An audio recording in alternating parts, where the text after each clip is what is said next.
to Wild Tribe Nature Explorers. My name is Belinda. Today I want us to go outside. I want us to listen. I want us to look carefully and notice the wonderful world around us on this beautiful spring day. We're going to look in our book again, our book of lost words. I wonder what word we're going to be looking for today. We're going to be looking at willow.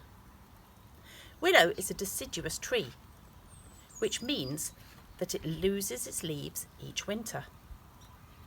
It has elongated leaves that are green on the upper side and whitish on the underside. There's many different species of willow. This is a weeping willow, but there are lots of different varieties.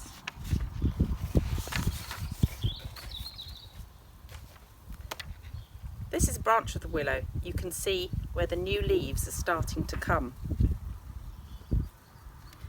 In the spring, it produces catkins, which start off looking like these little fluffy buds, and then they end up opening up, and on the underside is the nectar, which attracts many, many insects.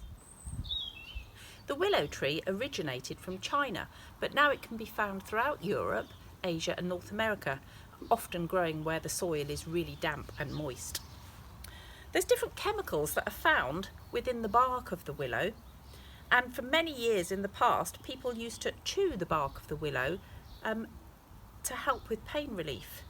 Nowadays they've found out that the chemicals that can be extracted can be used to make medicines such as aspirin, which can be used for pain relief today to help with inflammation.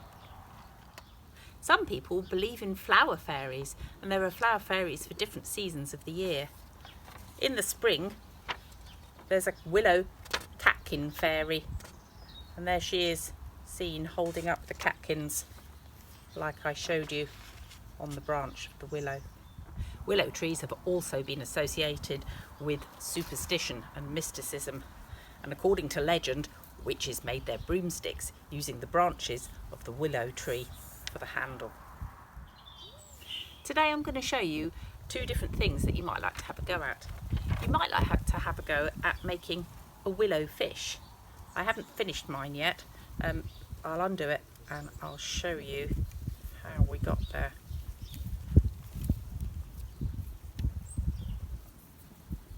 So you need to find yourself a long length of green willow, and if you work it with your fingers it becomes more pliable.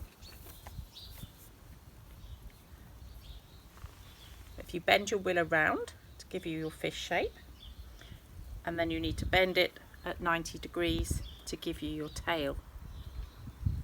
Okay, you're going to wrap the willow a couple of times around the tail to secure it, and then you're going to poke it in as if you're sewing, coming up the tail to the fish's body, and then you're going to go over and under, back and forth until you get to the end of your piece of willow.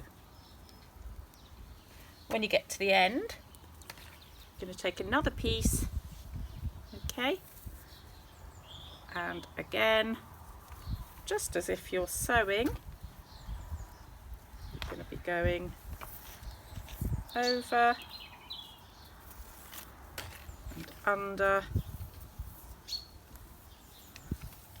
over, pushing your willow down as you go up your fish.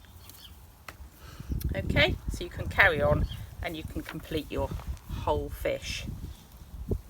If you want to do it an easier way, if you just take your piece of willow, twist it round, and then perhaps take a pipe cleaner or a piece of string to secure your tail so that you've got a basic fish shape, and then perhaps you could collect some leaves or flowers that you could attach to your fish, or you might just like to leave it very simple, like so. The next thing you might want to have a go at is perhaps doing a catkin finger painting. Okay, so for this you just need to get yourself a sheet of paper, and if you've got brown paint for the stem or brown felt tip pen, I've got a chalk pen here I'm going to use to just draw my willow stem. Okay, if you want to add any of the new little green leaves that are coming, you can do that. And then taking some yellow paint, like the nectar on the catkins, you can finger paint the catkins onto your willow branch. So finally, as usual, you might like to have a go at writing an acrostic poem to do with the willow. And again, I've had a go at mine here. So I've got the letters of willow here, and then I've started to write my poem. Waving from a distance, inviting you to play underneath. Long, lush green leaves, laughing and whispering. And perhaps you could finish my poem off for me. Thank you for listening today, children. I hope you've enjoyed the session. Remember, look after yourself, look after each other, and look after the environment.